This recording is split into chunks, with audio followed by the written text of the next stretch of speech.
कुंडलिनी शक्ति क्या है और इसका रहस्य क्या है। कुंडलिनी शक्ति एक सर्प की शक्ति है। एक सर्प है जो हमारे मूलाधार चक्र में अपनी पूंछ को अपने मुंह में लपेटे हुए कुंडली मारकर सुप्त अवस्था में रहता है। उसकी आंखें बंद रहती है। उसका पूंछ जो है वो अपने मुंह में ले करके और अपने भीतर हमारे सभी जन्मों की यादें समेटे हुए वह सुप्त अवस्था में लेटी हुई रहती है।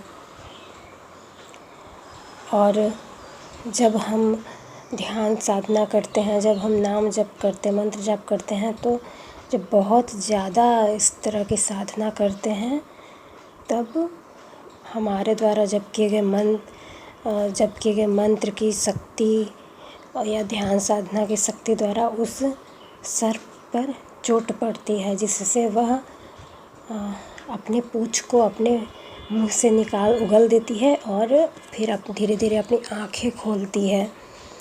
तो जब वह अपनी आँखें खोलती है तो हमें अपने पूर्व जन्म की यादें आती हैं, ईश्वर के दर्शन होते हैं। और यह कुंडलिनी सर्पिनी धीरे धीरे हमारे मंत्र शक्ति के द्वारा धीरे धीरे ऊपर की ओर आगे बढ़ती है और हमारे 7 चक्र हैं, उन प्रत्येक चक्रों को एक एक करके वह धीरे धीरे शुद्ध करते जाती है और उसमें शक्ति भरते जाती है।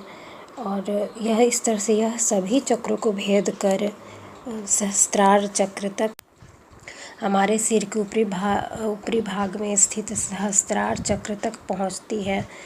तो यह जो मूलाधार चक्र से सहस्त्रार चक्र तक कुंडलिनी की जो यात्रा है, यह बहुत ही कठिन यात्रा है। यह एक जन्म की यात्रा नहीं है। मनुष्य को कई जन्म लग जाते हैं अपने कुंडलिनी ऊर्जा को मूलाधार से लेकर के सहस्त्रार तक पहुंचाने में। और जब सहस्त्रार तक कुंडलिनी की शक्ति पहुंचती है, कुंडलिनी की ऊर्जा पहुंचती है सहस्त्रार चक्र, तभी इंसान खुद से मिलता है, उसका अपने आप से सामना होता है। यानी कि उसको उसका ट्विन फ्लेम से सामना होता है, जो उसी के आत्मा का दूसरा भाग है जो दूसरे शरीर में मौजूद है। तो उसे अपने आप से मिलना होता है और इस प्रकार फिर वह यूनियन में आकर के और फिर ईश्वर को प्राप्त करता है और उसे जन्मों के जो जन्म मृत्यु का चक्र है उससे उसे मुक्ति मिलती है।